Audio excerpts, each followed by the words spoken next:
In this one, we're going to be replacing this old dash cam that I've had for a while now with a Perfect Fit Dashcam from FitCamX. And what this basically does is click into here, so it'll replace the existing rain sensor housing and swap out, and you'll have a dash cam that basically looks OEM. So this is the larger kit. It's because it's got a front and rear dash cam.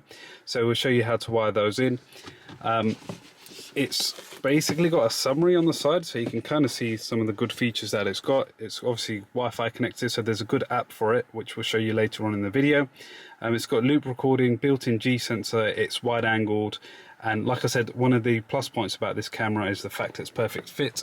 I did install one of these on a Audi A3 probably about 2 or 3 years ago, and it still works absolutely fine to this day.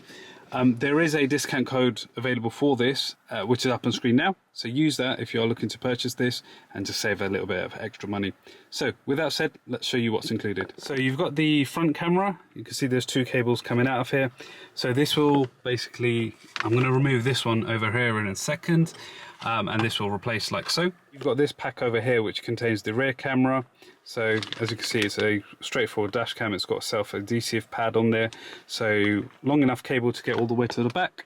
And then in the accessories box, you've got a memory card reader for the SD card, which is already preloaded in the dash cam itself. You also have a user manual, so you can see you can actually scan the QR code and give you an instruction video, or you can just have a look at this. You have a plastic pry tool, which is going to be really useful for getting in here and removing some of these plastics. And then you've got the main power harness. So this is effectively going to tap into the existing wiring that's within here, if not here. We'll figure it out when we take it off. And it replaces that and gives power to the dash cam. So what I'm going to do now is remove all the elements that are required, and we'll get started with fitting this. So what I'm going to do is pop the plastic pry tool round here in the corner, all the way around, and as you can see, it's getting loose. So I'm going to do that around the other side. So as you can see, we've taken the original casing off. These 2 plugs here, I believe the source for the power is up here. So this is going to be the next bit that I pop off. So taking our handy little pry tool, I'll just poke it in like so and work myself around.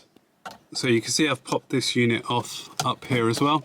So that connector there is effectively what the harness is going to replace. So it's pretty easy to do. I'm going to take this one out and plug the male end of that connector into the female end of the harness, and then replace that port there with this, and that's basically a piggyback, and the power is going to come out of it.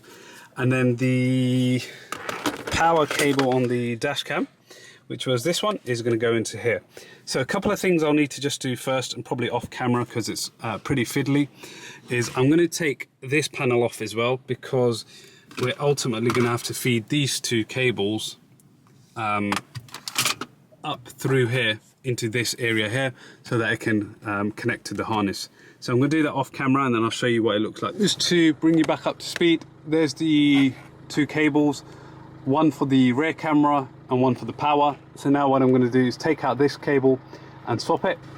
Right guys, so as you can see, the wiring's done, the rear camera's connected, this is the power going to the main front dash cam, and then here you've got the harness. So just to be clear, the lights that we've got over here, so the interior lights, we've taken the power from there and we've actually split it. So part of it splits here and goes into the dash cam, powers the dash cam, and then the other half goes to the existing connector that was going into it. So whatever was getting power from that light continues to get it through here. So the wiring's all done. Now next step is, what I'll do is do a test connect with the application, show you how that looks, and then we'll put it all back together. So guys, it's actually a few days later, but as you can see, the camera's fully on there, everything's back together. All that's left now is to show you how to connect to the app. So I've downloaded the FitCamX app from the Google Play Store. This is, again, it's available on the Apple App Store if you've got iOS. I've already paired the device, but basically you go into it, you press connect. You'll have to connect to the Wi-Fi off the dash cam. So I've got it turned off from auto reconnect. Make sure you tick that option when you first connect. Otherwise, every time you get in the car, your phone will pair to it, and then you'll realize that you've lost internet on your phone all of a sudden. But anyway, you need to do this so that you can connect to the dash cam. And then once you're in, you can see down here it's saying connected, camera's connected. And as you can see, we've got the front dash cam and an overlay or picture-in-picture of the rear dash cam here. So front is literally what I can see, and then the rear you can see in the top left-hand corner. So there are a few different options in the camera settings. I'm not going to go into each individual one, but if you want to pause, you can have a quick look and just to get a feel of the types of things that are included. But the main functionality that we're looking for in this video is how would we go ahead and download the camera files. So two options. Like I've shown, there is a SD card included, so you can pop that out and using the included card reader, go and plug it into your computer. Otherwise, press camera file down here, and then it will display to you all the files that have currently been recorded, including whether they're loop, snapshot, a locked file that you've manually locked, or anything from parking. If I just zoom in here, it's got very clear labels, so you can see F for the front dash cam, R for the rear dash cam. And if I just go and find a random file that I want to download, so there's an image from front dash cam, just click into it, and as you can see, literally as quick as that, it's started streaming for us. So that's the file working, and then if I wanted to download it, you just press the download button in the bottom left, and you can see it's queued the file, and there you go, it's already started downloading. So mine is set to loop recording, so to give you an average feel for the file size, they're roughly around 300 megabytes, and as you can see, this is downloading.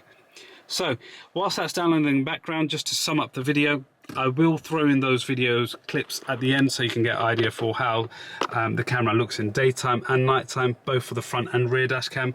But overall, second car that I've installed it on, been very happy with it. Like I said, installed it 2 years ago in an Audi A3, set and forget type thing, and fortunately it was fully working when we needed it, when that car was involved in an accident. So overall, can't recommend it highly enough. There is a discount code, like I said, for 5% off, so make sure you use that. But this will now mean I can get rid of this ugly dash cam from the front, and everything looks OEM. So make sure you give this one a fat thumbs up, guys. If you have any questions about dash cams or FitCamX, leave a question down below and I'll be happy to answer.